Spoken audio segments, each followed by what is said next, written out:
check it. I just wanted to speak briefly about this. It's polluted the whole Gulf of Mexico. And they don't really know, to be frank with you. Try to pay attention. This is important.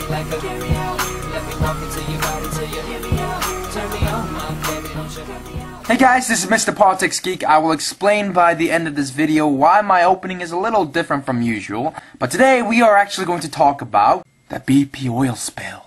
It's a pretty big deal right now, actually. You know, America's wondering who are the big players that are involved with this catastrophe. Welcome to Mr. Politics Geek's comprehensive guide to BP oil drilling. BP is the leaseholder and the operator of the oil rig, meaning they have to hire a driller to send a rotating pipe into the ocean floor. For people who don't understand this, BP is kind of like the rich kid that would hire other kids to do his homework for him. The driller in this case would be Transocean.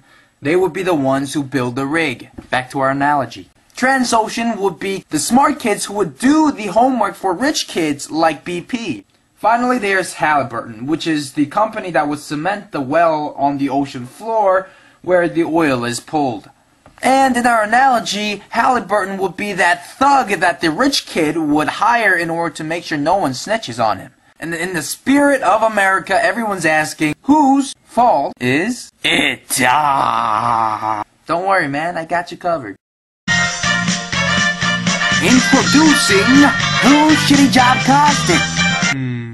Alright, let's get on with the show. We have 3 different contestants today here on our show. Question number 1 goes out to contestant number 1. What has this oil spill taught you and your company about the deficiency of your oil rigs? I believe our operating management system in the Gulf of Mexico is as good as anyone. I can't point to any deficiencies to point out to you. The investigations are obviously going to be important in terms of if there was something missed.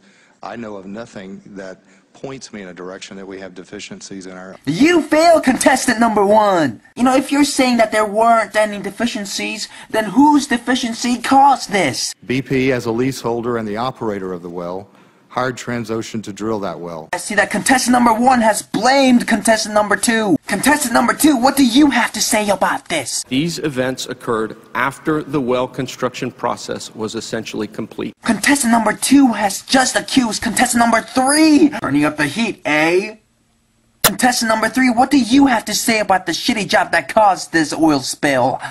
Halliburton, as a service provider to the well owner, is contractually bound to comply with the well owner's instruction. Contestant number 3 has just accused contestant number 1. So there you have it, folks. BP blames Transocean, Transocean blames Halliburton, Halliburton in turn blames BP. Oh man, it's a perfect circle. It's a threesome of wild orgy of accusations. Sorry, I just puked up in my mouth a little bit. Yeah, frankly, it's that disgusting to watch this. You know, but the big problem actually doesn't lie with the relationships among the oil company. The big problem really lies with the relationships among the oil companies and the consumers and the government. 3 things. Number 1, the consumers. You see, in 2007, in Russia, they consumed about 3 million barrels of oil every day. In China, they consumed about 7.5 million. The US of A consumed about 20 million barrels of oil every day. And the oil and the natural gas companies, you know, they're earning a lot of money. They're also lobbying too, you know, just a little bit. Almost, you know, $154 million in 2009. And with that money going into the government happens to come up with legislation that just happens to favor big oil. So what is the solution? Look, I don't claim that my solution is going to change and solve the whole energy dilemma. You know, but I think the very first step that all of us can take is just being aware of the situation. I mean, have you watched the news recently? Read a newspaper? An article? Watched a political blog? Yes. Yes, you have. You have done that one because you're watching this video. Good for you. Good for you. You and I are a part of the system, and you and I have the responsibility and the ability to make a difference within the system.